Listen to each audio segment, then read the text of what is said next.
Assalamualaikum warahmatullahi wabarakatuh. Bertemu lagi dengan video pembelajaran sosiologi.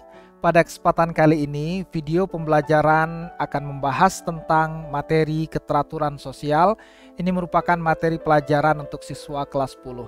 Nah, Ananda sekalian, sebelum kita mulai belajar, bagaimana keadaan Ananda semua pada kesempatan kali ini? Semoga semua yang menyaksikan tayangan video pembelajaran ini berada dalam keadaan sehat walafiat.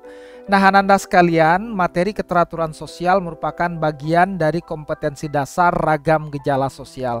Baiklah Ananda sekalian, pada kesempatan kali ini yang akan kita bahas yang pertama adalah pengertian keteraturan sosial, kemudian bentuk keteraturan sosial, ada tertib sosial, order, keajegan, dan pola.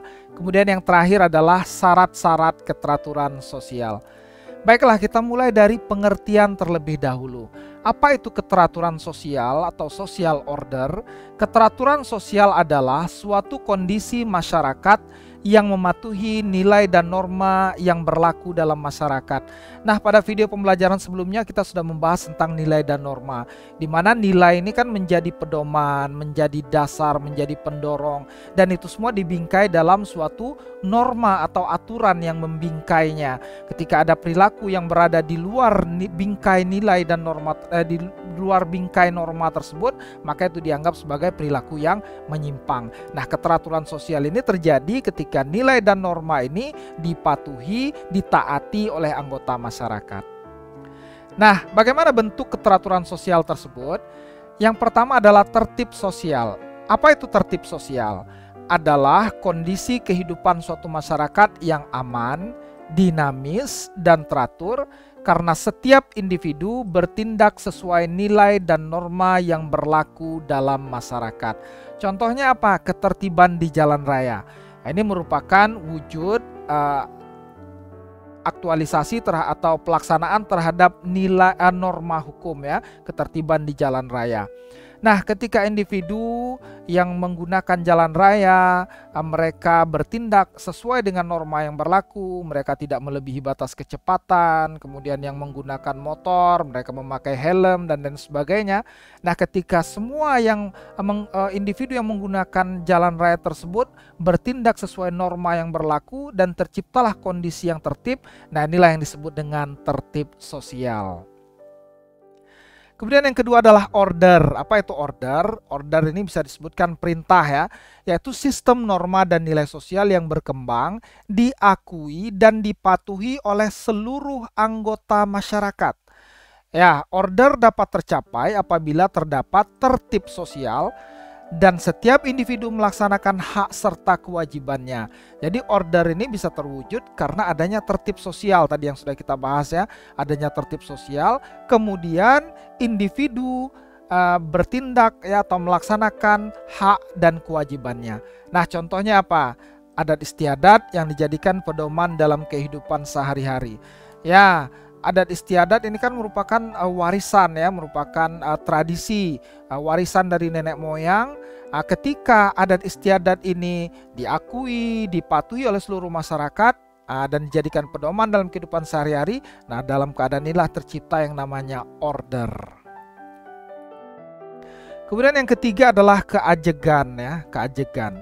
Apa itu ajeg? Ajeg ini bisa diartikan secara harfiah tetap, ya. Kondisi yang berkaitan erat dengan keteraturan sosial di mana kondisi ini berlangsung tetap. Nah, ini kata kuncinya. Serta berkelanjutan dalam kurun waktu tertentu. Nah, contohnya apa? Peserta didik datang setiap pagi ke sekolah. Nah, setiap pagi peserta didik datang ke sekolah. Nah, adanya kata-kata setiap ini menunjukkan suatu keajegan, ya. Setiap pulang kerja, misalnya karyawan suatu perusahaan akan diperiksa tas atau barang bawaannya. Ini kata-kata setiap ini menunjukkan suatu keajegan atau kondisi yang berlangsung tetap. Nah, ini yang dimaksud dengan keajegan. Nah, kemudian tertib sosial yang keempat adalah pola.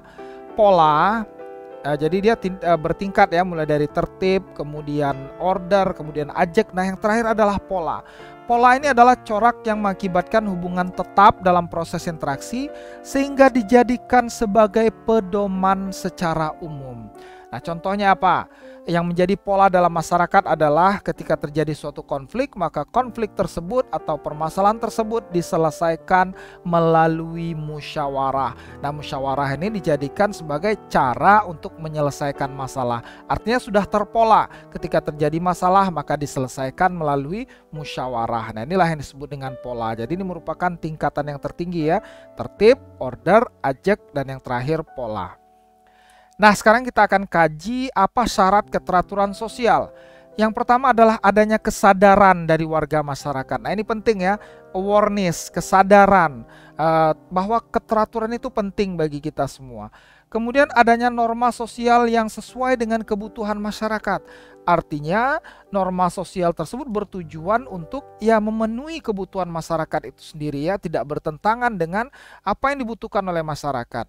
Nah, kemudian yang ketiga adanya aparat penegak hukum yang konsisten menjalankan segala tugas, fungsi, dan wewenangnya. Nah, 3 komponen ini semuanya ini penting ya dalam mewujudkan keteraturan sosial.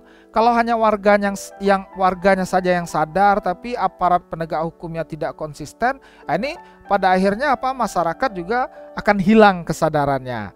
Nah, begitu juga sebaliknya, hanya aparat hukum saja yang menegakkan aturan tapi tidak ada kesadaran warga masyarakat, keteraturan juga tidak akan tercipta. Artinya 3 komponen ini semuanya penting sebagai syarat terwujudnya suatu keteraturan sosial.